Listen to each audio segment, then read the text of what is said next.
Each of us has a unique career story to tell. For some, these fly high like rocket launches. For others, they're more like the game of chutes and ladders, with advances and setbacks along the way. Either way, we learn countless lessons from these experiences. And that's what we put into the spotlight here at Career Sessions Career Lessons. Join discussions featuring a variety of guests sharing their stories of ups and downs, as well as the secrets of their success and what drives them to continue moving forward. We break down the tools and resources that will help you establish your dream career and realize your professional goals. Here's your host, J.R. Lowry.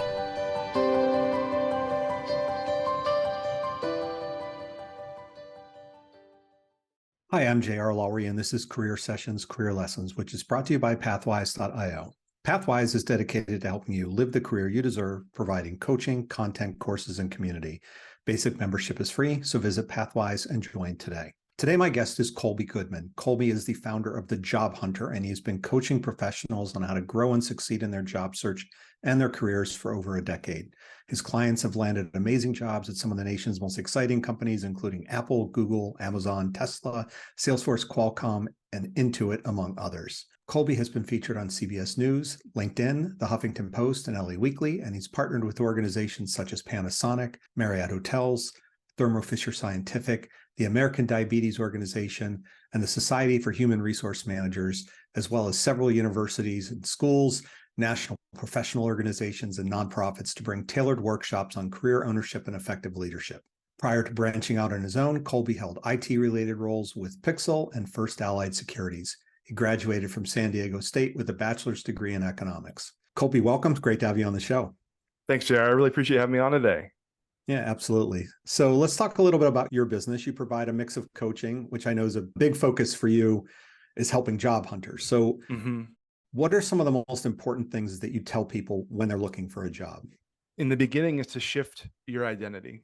A lot of people go into this saying, I'm a job seeker. I'm looking for an opportunity where I can check enough of the boxes, where I can do the job really well, and I can be the most experienced person in the stack so that my next employer hires me. And the major shift I help my clients make from the outset is you're no longer a job seeker. You have to be an expert problem solver, because those are always in demand. Those will always garner the most attention, the most interest from a decision maker, and ultimately the highest salaries.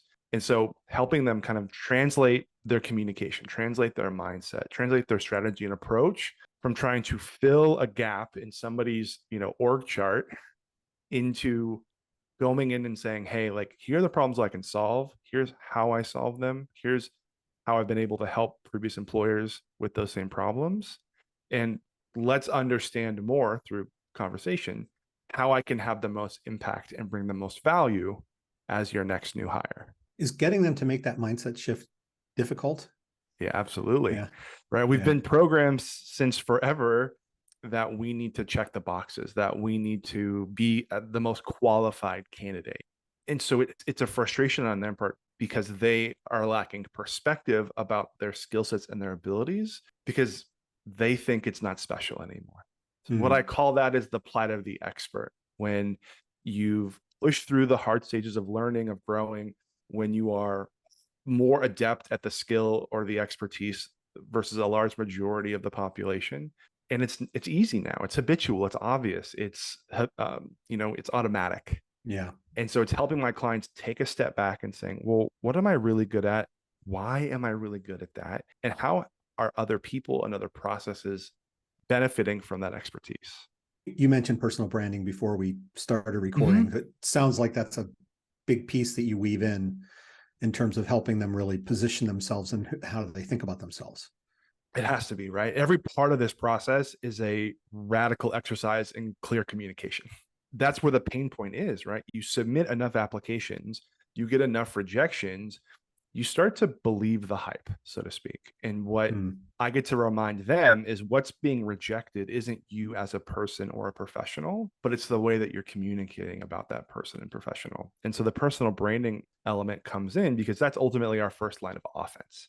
And obviously in this day and age, applicant tracking systems, AI, HRISs, all the parties involved have to really understand and appreciate what you can do. because now the barrier to entry to applying for jobs, the number of people actively looking for new work is as high as it's ever been.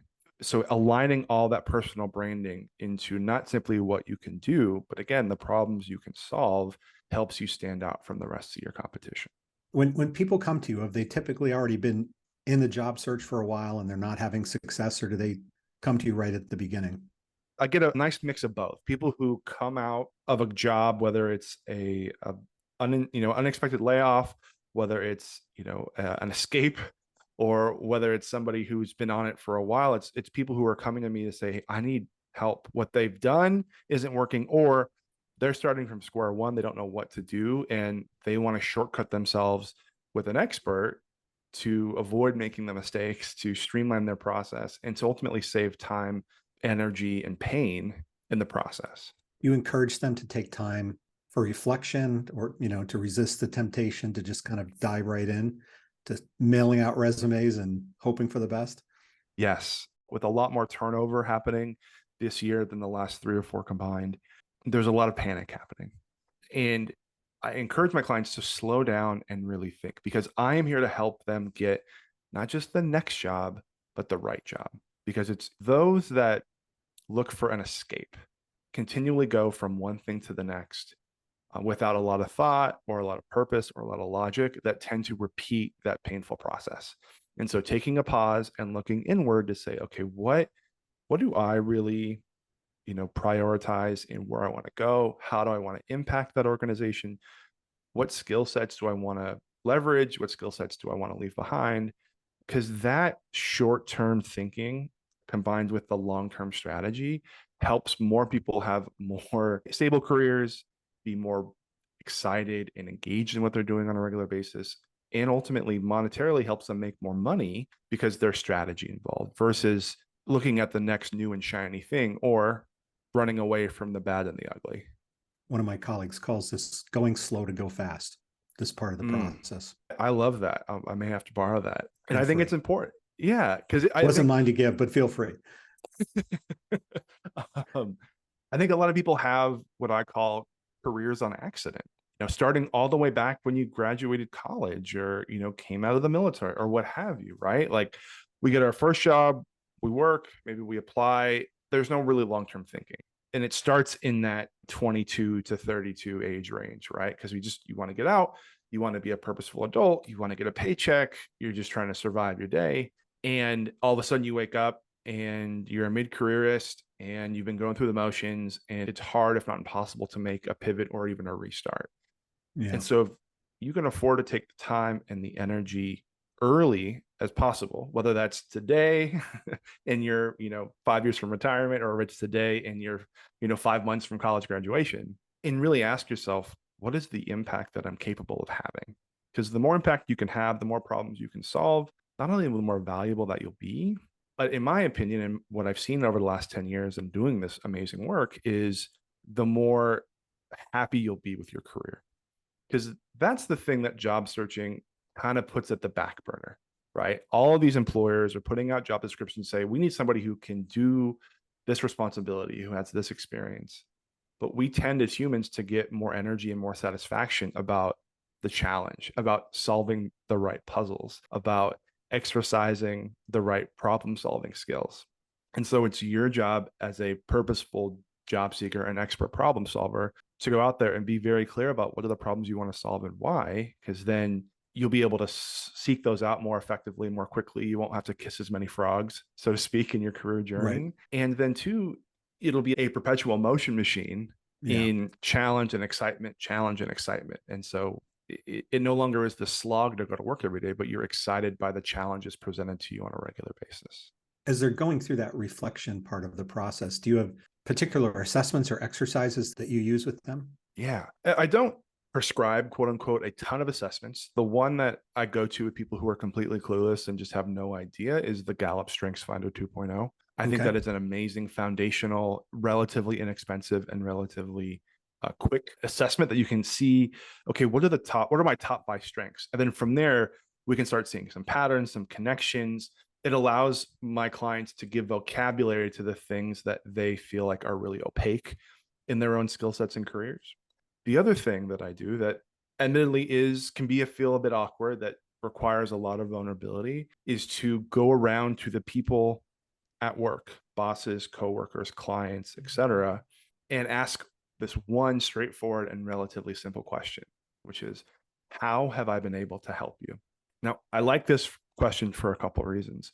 One is it's extremely direct, and it's open-ended enough that you allow the person to take forth with it what they will. Because what you're trying to do, again, as an expert problem solver and somebody who is looking to sell not based on what you do, but the outcomes that you create, by going to the people around you and getting clarity on what are they taking away from working with you on a regular basis, you can then perpetuate that forward. Because I think we get in our own heads a lot.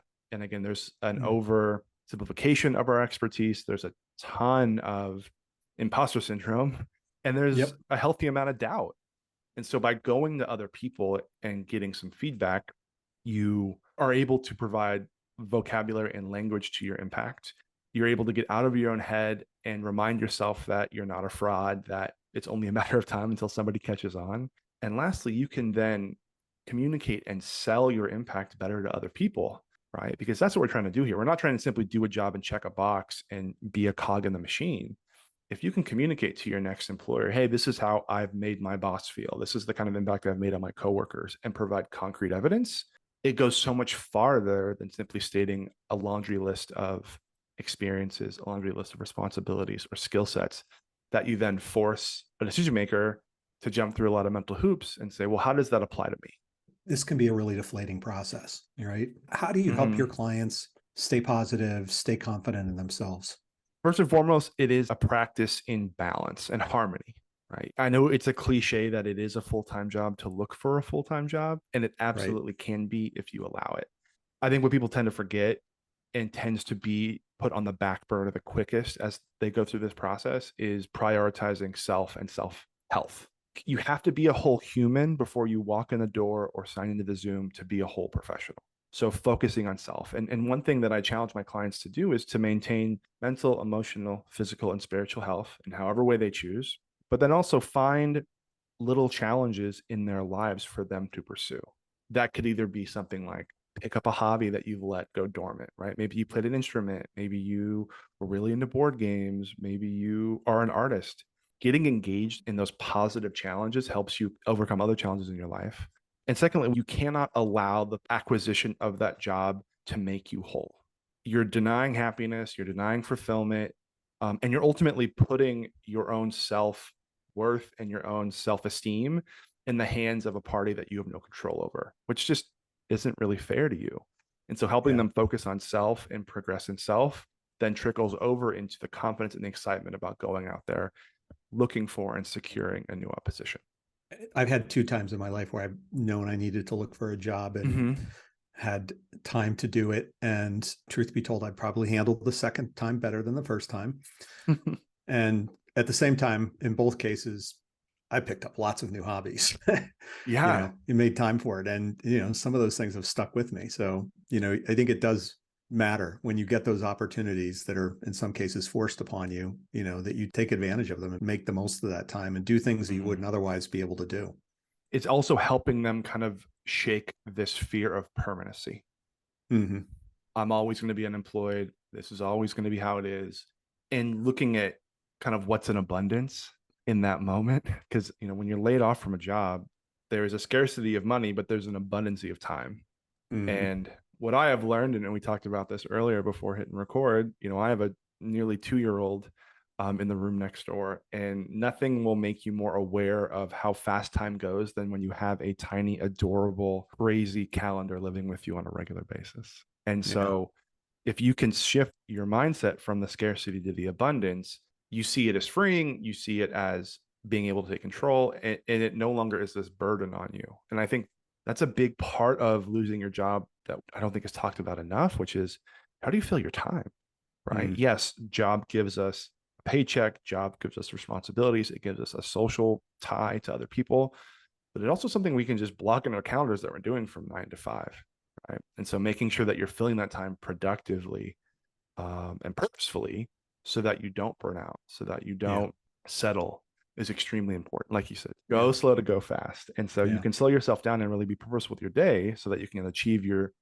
goals quicker because you're not scrambling. You're being very purposeful with your day to day. Let's get into some of the parts of a job search, resumes. I know you do a lot of work with clients on resumes. What makes a good resume?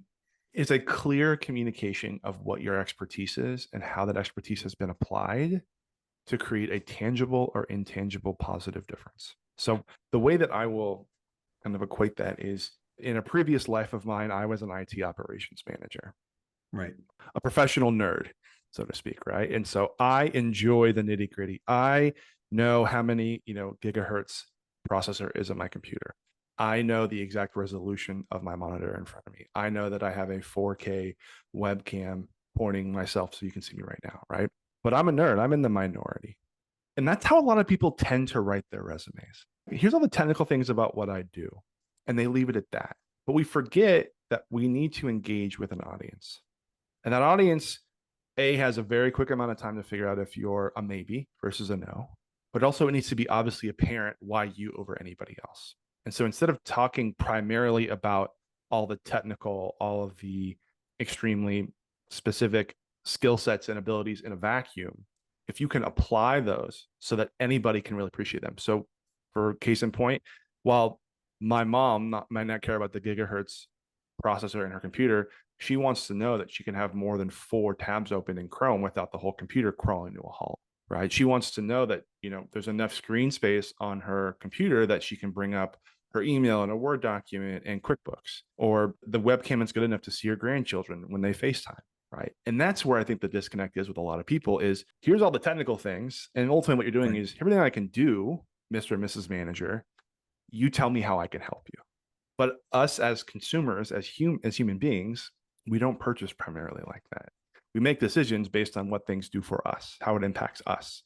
And so the more that you can communicate in a resume, cover letter, LinkedIn, what your expertise is, what your feature set is, and how people have experienced those benefits, and being very clear on those benefits helps you stand out from the rest of your competition. You talked about AI and applicant tracking systems earlier. Are you writing your resume for a person, or are you writing your resume for a computer? Great question and complicated answer. It has to be both. If you skew your messaging to one audience or the other, they're both not going to be able to gain appreciation for you. And so there has to be a middle ground. And luckily nowadays, there's a ton of tools out there. The leader in the pack for me is skillsyncer.com. There's jobscan.co. There's a whole ton of them that help you understand how the computer is seeing your resume. But first and foremost, I would start with the human audience in mind and saying, as you develop your documentation, make sure that you're making an obvious pairing between your feature set, skills, expertise, and experience with your benefits, outcomes, impacts, and improvements. And then also making sure that anybody can really understand it. So doing a thought exercise and covering up the name and all the personal identifiable information on your resume and say, do I understand what this person's, value add is and impact is, and would I hire them? And if you can't say yes to either of those questions, then there's more time need to be invested in helping you surface and become exactly clear about your expertise and your benefits so somebody else can as well. And then from there, plugging that into one of those online tools so that the language that the computer is told to look for is there. Finding synonyms, finding exact language. It can be a streamlined copy and paste, kind of moving things around on your resume, but understand that the more that you apply and the more you use these tools, the easier they will become to use. But don't be mad at yourself if your first application takes a heck of a long time. You got to rip that Band-Aid off so that you can do more and more and more and become more streamlined and more direct so that you can apply for more jobs and get more opportunities. Do you have a prescribed format that you like to recommend to people, or is this a it depends situation? I know a lot of people tend to want to make their resumes look good, formatting, fonts, colors. The problem with that approach is you can't put lipstick on a pig. If your content of your resume is not being clear with that value add and that impact, it doesn't matter what the resume looks like. The content has to sell you. I ultimately recommend making it as simplistic and as direct as possible so that it plays nice with those applicant tracking systems, those AI systems, because it's not a human, it's a computer, right? Right. And so it's not going to take the time to try to logic and parse its way out of a complex resume format. And also, too, an overly stylized and complicated resume can be a sign and a red flag to an employer that somebody doesn't really know what their value is. They're trying to make up for a lack of expertise and impact with, beautification and prettiness. With that all said, the only exception I would say is that if you are in the graphic arts, Yeah. if your resume can be an example, a part of your portfolio almost, then yes. But if you're an accountant, if you're a software developer, if you're in sales, you don't need an over stylized and overly complicated resume format. Do you counsel people on how far back they should go with their work experience, or when they should stop listing what year they graduated from school? I say about 5 years, because after that, really what somebody is going to be hiring you on, not that you can check a box and you have a degree, but potentially leverage that expertise and that education to contribute even more on the job, or you have proven that not only can you hold down a job for a good amount of time, but you also commit to something for 4+ years and get a degree. So that's kind of my response for graduation date. As far as how back you should go, for better or for worse, employers are a what have you done for me lately crowd. So I recommend going back about 10 to 15 years for those mid and late careerists, because mainly anything before that, you're going to have a heck of a hard time proving viability and applicability for the modern day. But also, too, you then start to jeopardize age discrimination, which we definitely want to try to avoid at all costs. Yeah, definitely. I'm sure there are exceptions. Like, my first work experience was in the military. Being able to showcase that, I think that actually helps, because veterans are a protected class, and Yeah. That certainly plays into your attractiveness as a candidate. But for me, that was 30 years ago. So, there probably are some exceptions in terms of the 10 or 15 years back. And that's the beauty and the curse about resumes, is that because we all come to the table with so many different experiences, so many different life paths, so many different values and impacts and skills, it is kind of a case by case basis. There are some best practices, but really, as you come to those individual questions of yourself as you write your own resume, you have to ask yourself, is dedicating real estate to this experience on my resume going to help or hurt my value add? Yeah. And, you talk about real estate. I mean, to me, 2 pages is always sort of like, that's the max, right? Front and back, one piece of paper. I know, particularly in academic circles, you have a CV that can go on for pages, particularly with all of the research that somebody might have published. But outside of academic circles, I find that when somebody's got a resume that's really that long, it makes me wonder whether they can boil things down. There's a fear of lack of brevity. You're not respecting the reader's time, and you're not clear in what your pitch is. So yeah, I would agree. 2 pages is a max. If you have, I would say, 5 to 7 years of experience, you should be absolutely under 1 page. And you just want to make sure that you're maximizing the impact of every square inch of your resume so that it sells you appropriately and resonates with your audience. LinkedIn as a complement to a resume. How should your LinkedIn profile be similar, and how should it be different from what you put into your resume? That's a great question. So, LinkedIn is one of the largest, not only job boards, but recruiting communities in the world. And it's being used as its own internal applicant tracking system by countless number of recruiters, large and small, third party, internal, everywhere in between. And so there should be a lot of overlap between your resume and your LinkedIn profile, because it's being scanned by AI robots, by scrapers, by it's helping you, it's being put into a database to understand what is your relevancy to these jobs. So the body of your resume, all the experience should be relatively the same. You should maximize out things like skill sets, things like endorsements, things that aren't going to be on your resume that should definitely be on your LinkedIn profile. Obviously, as a professional headshot, with all the AI tools out there, you can definitely get one, built by a computer.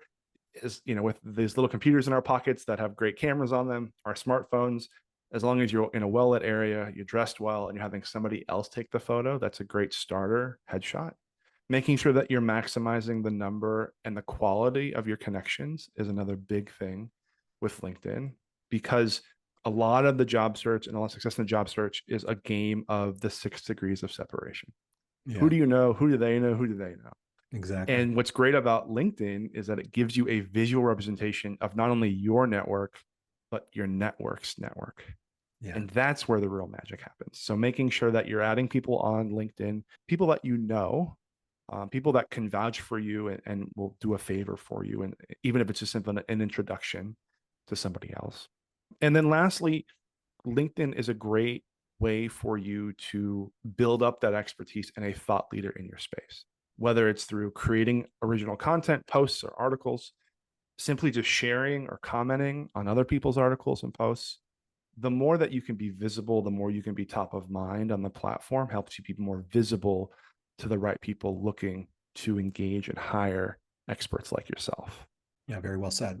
Target companies. I assume you work with your clients on developing a list of target companies. How do you recommend that they go through that process? Nowadays, especially the proliferation of work from home, right? It's about how do you want your work to fit in with your lifestyle? The silver lining of COVID, work from home, shutdown, and lockdowns is that we had to reevaluate our lives as we had such a big disruption. And so a lot of my clients come to me and say, I want a job that contributes to my life. I don't want my work to rob from that. So understanding, how does that look like? What are the demands of the employers? Are you work from home? Are you hybrid? Are you fully in the office? How are they supporting their employees? What does the retirement look like? What does PTO look like? Making sure all those things are there first. Because no matter how great the job is, if it feels like you're shackled to it against your will, it's not going to be a long-term viable option. Now, once all of those requirements are hit, then saying, okay, what does the company do? Why do they do it? And how do I want to contribute to the greater mission and vision of the organization, right? An ideal company would make everybody from the CEO to the janitor feel like they're contributing to the greater good, and understanding, how is that company proactively marketing themselves as somebody who wants to proliferate that. So going to the company's website, seeing how are they marketing their opportunities to their potential candidates. Good companies know that they ultimately have two sets of clients. They have the clients that buy their service or good, and they have the people who they want to buy their expertise from on a regular basis with a job. So what does the company stand for? What do the employees have to say about them? What is your long-term viability there? Can you see an upward trajectory? And then lastly, as you start to solidify those target companies, going out and getting first-person perspectives, right? Leveraging your network, your LinkedIn, to 6-degree separation yourself into talking to somebody in that company, maybe even the role, to get a firsthand account of what it's like. And then from there, leveraging that relationship that you've built to say, hey, like, can I put you down as a reference? Do you guys have a referral fee inside? Can I put you down as the person that referred me? So if I get the job, you get a nice bonus. Humanizing yourself in this process, especially as you look for your target organizations, is going to be key, because what I will almost guarantee is your target companies, they won't be unique to you. You're going to have a lot of competition going into those roles, because those companies have done a good job about developing a culture that people want to be a part of. So the more that you can humanize yourself and kind of maybe either get out from behind the keyboard or interact with other humans as you research and as you engage with these companies, is going to give you a clear indication of where you want to go next, and be able to crack open the door to go in and actually get an opportunity. Informational interviews are a part of this process, typically when you're trying to figure out what companies to target. You talked earlier about the cliche of, looking for a job as a full-time job. To me, this is a place where you could easily make doing informational interviews a full-time job. How do you recommend to people to strategically approach this part of the process so they get as much bang for their buck out of it as possible? So I think the ultimate goal of an informational interview isn't to get the information, but is to start building a genuine relationship, because that person can then become a referrer, it can become an introducer, it can become an opportunity giver. So if you're going into that informational interview and making it all about you, asking for advice, asking for guidance, all this stuff, it can turn into this unintentional therapy session, which makes the other person maybe a little bit uncomfortable. Your goal in these conversations is to learn about the other person as much as possible. Engage. Look for perspective, look for experience, get curious about what they do. Because in that, you're going to get all your questions answered, but in a way where it doesn't feel like an interrogation. And I think, having a goal for informational interviews is key. I usually recommend my clients have a 1 to 10 ratio of reach outs, 10 reach outs, and then hopefully out of that you can schedule one conversation. I also don't recommend anybody call them informational interviews because that'll be a great way to get a quick no. But from there, using that as a springboard to continue to engage. Ending the conversation with, hey, I really appreciate this time today. I don't want to take any more of your time. Do you mind if we still stay in touch? And is there anybody else you'd recommend I talk to as I go through this part of my journey? And that leapfrogging, that springboarding from person to person to person grows your network, grows your visibility, and ultimately can contribute positively to you landing a job quicker. Search firms. Where do search firms fit into this part of the process? Yeah, I think recruiters and search firms can be an amazing tool for those looking for work to leverage. When I've had people come to me and who have had lackluster experiences with those providers, it is mainly due to a lack of understanding of the relationship. You have to remember that you are not the client. The client is the company that is looking to hire somebody. They're going through a search firm to act as that intermediary. You as the candidate are the product, right? Which is a role we're really not used to serving, honestly. And so with that perspective, reminding yourself that you need to be easy to work with, your value add and your impact needs to be clear. You need to be able to follow directions. And you need to know that the more communicative, the more active you can be, it is a signal to a good recruiter that they're going to be able to place you quickly. They're going to be able to place you effectively. And hopefully they get paid quicker. Right. So the more that you can leverage and come from that perspective of being easy to work with, about being the obvious choice, you can open yourself up to a whole slew of jobs that aren't even posted anywhere because they're behind the hidden, walled garden of these search firms. Well, I mean, people talk a lot about the hidden job market. Could be the ones that they're working on, could be the ones that the companies just haven't posted publicly as well, which comes back to the importance of networking. So what are some of the other things that you should do to get the word out there and network as effectively as possible? The number one thing I see people doing wrong as they go out to network is they feel like they have to go out and make a whole bunch of new connections. Yeah. And they forget that they've spent an entire lifetime making these social and emotional deposits in the people around them. And when you're looking for work actively, when you're unemployed, when you've suffered a trauma and a separation that is losing your job, that is an absolute okay and welcome time to start taking some withdrawals out of that social emotional bank. So before you go out there and try to network with new people, make sure that you've engaged with everybody in your own circle. Let them know what you're looking for, let them know how you're doing it, give them your perspective. Even if they're in a totally different industry doing something totally different than you, the power of the network that we've been talking about all day here is where those hidden gems come up, right? Because maybe you don't know every single person that your neighbor knows, but he or she might say, oh, well, you should talk. I know I have my friend, Diana, and she works in your exact industry and you guys should connect. It's those kind of serendipitous connections that you need to go out there and get. But unless you're actually actively engaging with the people around you and letting it known what your purpose is and what your actions are in this process, they can't help you. Right. And I think goes to the other part of this thing too, is people do want to help you. I have a very optimistic view of humanity and our impact on others. I think people do want to help, but you have to make the ask for that help obvious, direct, and actionable. I've been doing this for over a decade now, and I get emails on a regular basis with the title of, can you help me find a job? And that's really it. And yes, obviously, yes, I can help you find a job. That's my job. That's my passion. That's my purpose. But if you don't give me anything to work with, you're going to go to the bottom of my priority pile. So it's going to take a lot of mental energy, a lot of, sleuthing, a lot of puzzle solving to figure out how I can help you. So as a candidate goes out there, as somebody listening goes out there to engage their network, make the ask obvious. Hey, JR, good to see you last week at church. Wanted to follow up with my job search. I've attached my resume. Here are the last 3 jobs I applied for. I went on your LinkedIn and I saw you're connected to, these 3 people at these 3 different companies. Are you close enough with them to maybe give me an introduction over email? Right. Make the ask obvious. I think too many people feel like they've been burned in networking and asking for help in their job search, not because nobody wants to help them, but because the ask isn't clear enough. It's not good enough. So enhance your ask and then your help will be enhanced as well. Let's talk about interviewing.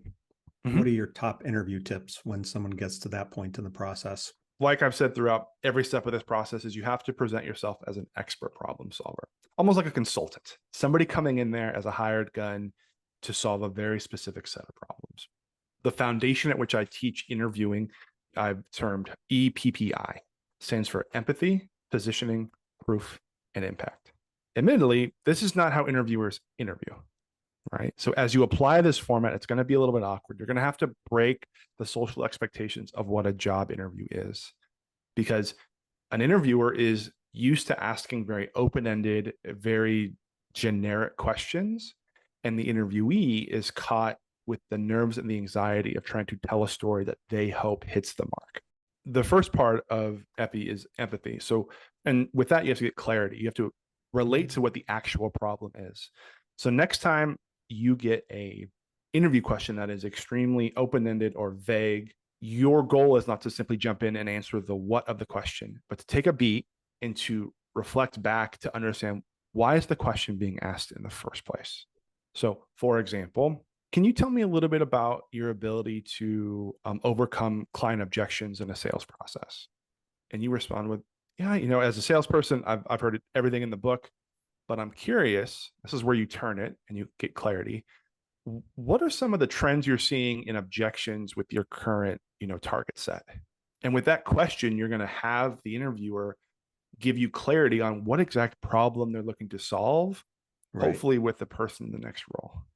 And so by asking good questions and getting some of the answers to the test, you can then provide clarity on your positioning, what expertise, what experience, what skill set you can use and have used to solve that exact problem, present a concrete example, proof about how you've solved that exact problem in the past, and end it with impact, about kind of ideal outcomes that you've been able to provide. But then you end it with, I'm just curious, what kind of outcomes, what kind of differences, what kind of changes would you like the next person's role to make addressing that problem? And let the interviewer tell you what they're hoping to gain, because that does a couple things. One is it makes it extremely clear what is the ideal outcome the employer wants out of the next person, so that if you go down the road and get the offer, you can counter your salary with, here's the actual value that I'm bringing. And the second part, and admittedly, this is probably the most like Jedi mind trick thing that I coach on, is if somebody's looking at you in the eye and they're telling you the value that they want, they are equating you with bringing that value. Very true. Your EPI framework, it's a little bit, has some overlap with the concept of source stories, right? Situation, obstacle, action, results.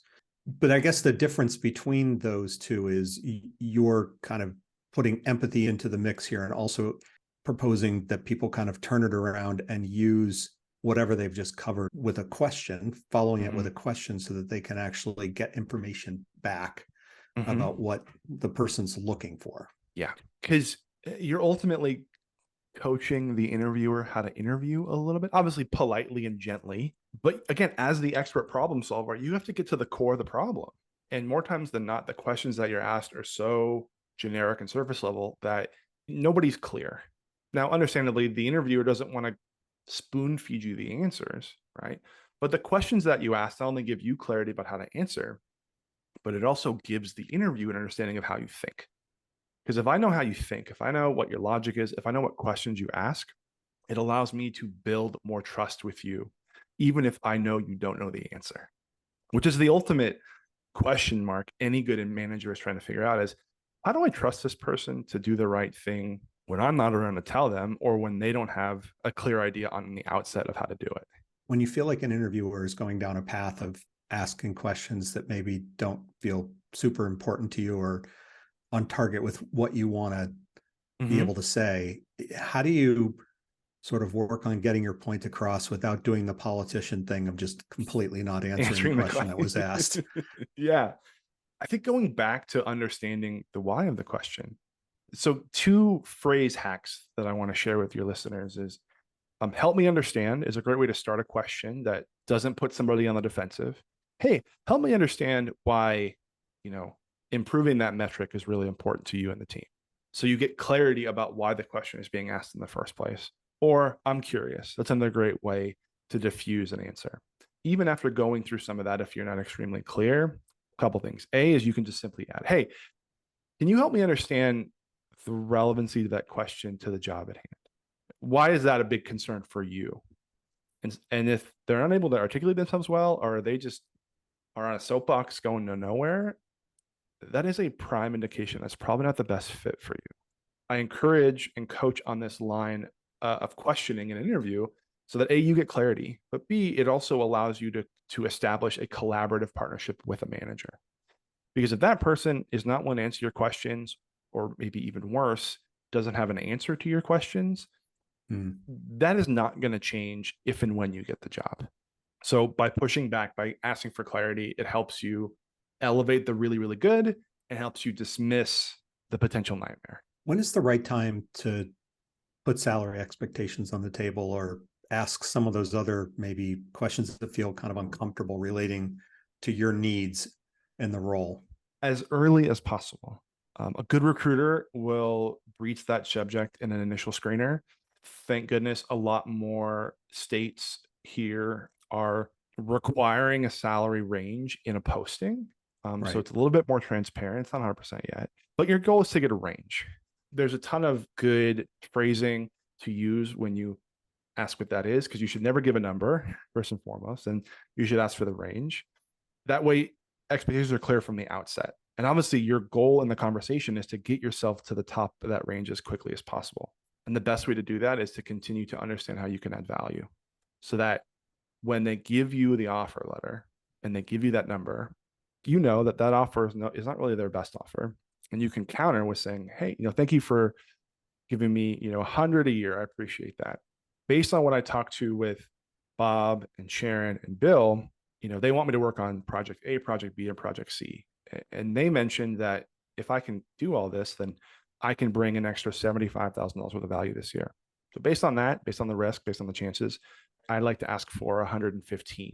You're not relying on what the market will bear, air quotes included, because your employer, no offense to anybody, doesn't really care what the market bears. They're paying you what they think you're worth. And so it's your job to make it abundantly clear what you're worth and why you're asking for what you're asking, so that they see that they can still get a positive return on investment in you moving forward. If you get into a process and decide that an opportunity is just not the right fit for you, what's the best way to remove yourself from the process without burning bridges? Own the separation. It's the old cliche about breaking up with a partner. Like, it's not you, it's me, right? And you say, you thank them for the opportunity and their time.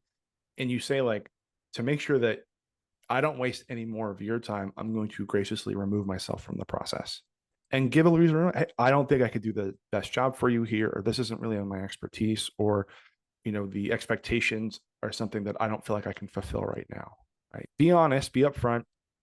And then the goal would be, again, to maintain that relationship. Because if you've made it past all the applicants and into the interview stage, you've beat out 95 to 99% of the other applicants, and somebody has seen your value. Now, whether or not it's been a match of value add and value in return, that you have to learn that more in the interview process. But if you feel like it's time to withdraw, you need to then maintain that relationship, because it may not be a good match today, but you want to leave the door open so you can see if it's a good match tomorrow. Yeah. All right, let's spend the last few minutes just on your background. So you were doing IT work. You mentioned you were an IT operations nerd, your words, before you went down this path. What prompted the shift? I was doing IT operations management for over a decade. And towards the end of my tenure, kind of realized that I was working with people I didn't really like, on projects that did not get me excited, making people I'd never met a bunch of money. And I just realized that's not the value I want to put into the world. I wasn't challenged anymore. And it didn't align with who I was. And so as I did a bunch of introspection and self-discovery, realized that I had gotten Going to slow where to go fast. Yes, slow to fast. Yes. So I slowed it down and I said, okay, what am I really good at? What can I do? What is my value prop? And in doing that evaluation, realized that throughout my time in IT, I was able to gain and earn as much success and admiration and respect in lieu of not being the most technical person. And it was ultimately because I was able to connect with other people, to forge relationships, to understand dynamics of teams and people, and to advocate for myself and my teams in an effective way that got me as far as I did in the process. So I said, okay, I didn't know everybody couldn't do that. And so I said, well, if I'm good at self-promotion, ownership, and connection, how do I take that and build a profitable business that allows me the lifestyle that I want and allows me to have the impact that I want? And it was this. It was a job where I helped other people find meaningful work, where I helped them understand and take ownership of the expert that they are, help them overcome their own mental and emotional hurdles as they go through this, and empower them about creating a career that they're actually excited about. A place that I can definitely attest to, being in a place where I was totally burnt out, I was totally disengaged, and I needed somebody like me in that exact moment. Beyond helping job seekers, what other kind of coaching work do you do? I'm working with improving the experience on the other side of the interview process. So I'm working with businesses and business owners to optimize their candidate experience. In the last 10 years, I've been blessed enough to work with over 4,000 individuals and do keynotes and workshops to over 15,000 individuals. And I have heard every horror story, every cringe story in the books when it comes to poor interview experiences. Yeah. Ill-prepared, late, bad questions, bad follow-up, ghosting, all those things that leave a sour taste in every candidate's mouth. And also have heard things that decision makers, managers, companies are doing, I believe subconsciously or unconsciously, that are driving away their best potential new hires. So working with these companies to optimize what the candidate flow looks like, to create a job description that doesn't look like a laundry list of skills and experiences, but actually talks more about what are the problems you need the next person to solve, establishing an intake that is manageable so you're not drinking from the fire hose of 1,000 applications, and then creating an offer process that starts and establishes a partnership with your new employee before they officially become your new employee. It really does go both ways. Mm-hmm.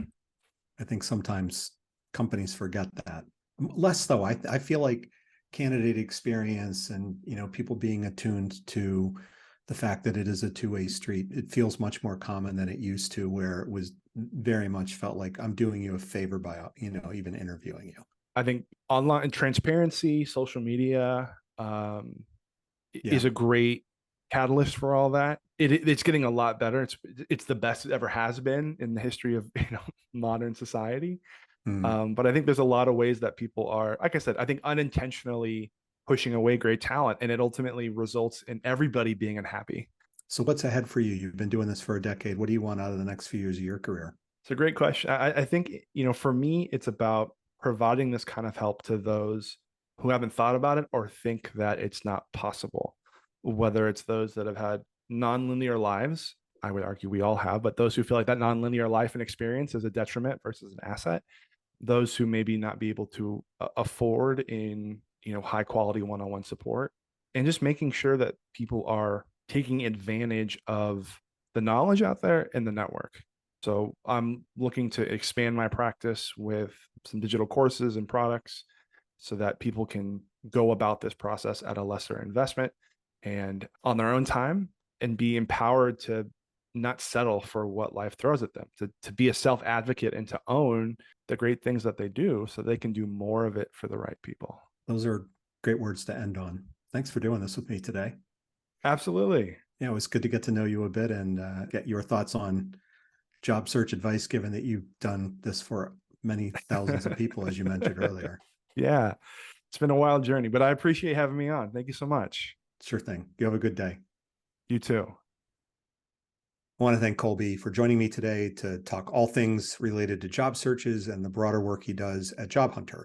If you're ready to take control of your career, you can visit pathwise.io. And if you'd like more regular insights, you can become a member. It's free. You can also sign up on the website for our newsletter and follow us on LinkedIn, Twitter, Facebook, YouTube, Instagram, and TikTok. Thanks. Have a great day. Thank you for listening to Career Sessions, Career Lessons. We hope the nuggets of wisdom shared today help guide your path to the successful career of your dreams. This podcast series is part of Pathwise.io, which is here to help you live the career you want. We provide a comprehensive mix of career and professional development events, insights, tools, and exercises backed by a group of leading coaches and other career management experts. If you aspire to something more or just something different in your career, join us at pathwise.io. You can find us on LinkedIn, Facebook, and Twitter. See you again on the next episode.